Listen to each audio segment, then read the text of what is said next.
Okay, well, this is a poem that I have written for my friends Glen and Elizabeth Gill, who live in New Jersey now, and I attended their wedding in August of 2006 and was able to write an Epithalamium, which is a poem that celebrates a marriage. The poem is based loosely on the painting by John Singer Sargent entitled Carnation, Lily, Lily, Rose. Context of the painting and its composition is more or less narrated in the poem, so that will become clear, but essentially I was interested in how Sargent had to come back at the same time every day on a late summer dusk, a moment of late summer dusk, and add to the painting, and circumstances were such that he couldn't always go out, and the flowers would fade, and so he had to bring in new flowers to complete the painting. And so you have on the one hand this extraordinary and permanent record of a beautiful late English afternoon, and on the other hand the uncertain conditions of day by day. And I was very interested in how those two ideas could be married in a poem. So the poem is called Garden Variation. All gardens in their season dig like prows, lift and plunge, fountains of water lunging on all sides ahead of their fresh breezes. But there is a moment that the painter loved in later August, so the story goes, at dusk, when blue still backs the gold leaf, and before the sun's incandescent wick slips under the rim of the shallow bowl,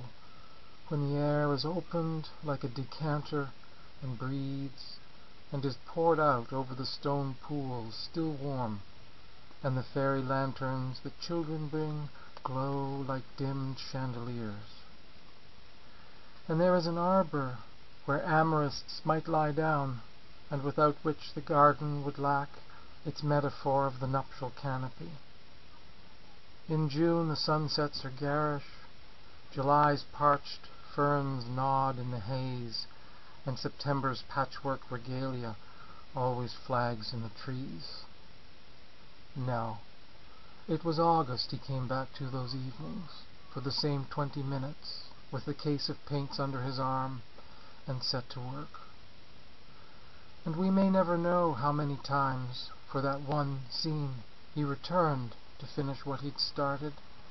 what menial tasks detained him at the house, what single cloud mass sauntering through his sky at the pace of a hay wagon lengthened the days between his return visits, what stretch of unlucky rains intervened in the given weeks when he was all but ready, or indeed how many long winters passed when the hard ground was jabbed with sticks and the bitter northerlies made any trip to the garden a waste of time. And in the end, to judge by the painting, it might as easily have been winter the whole year round where the painter lived, and never the best possible moment to go looking for the unfastened light full of serendipitous intention. We really just have the story itself of natura naturans, the garden unfolding, as he called the final landscape that years after was discovered among his works, the floating lanterns, the breathing air, the gold leaf, the lover's nuptial arbor and its short-lived gloaming, ephemera he loved so well he went back to get them right, just for that once, more times than we will know.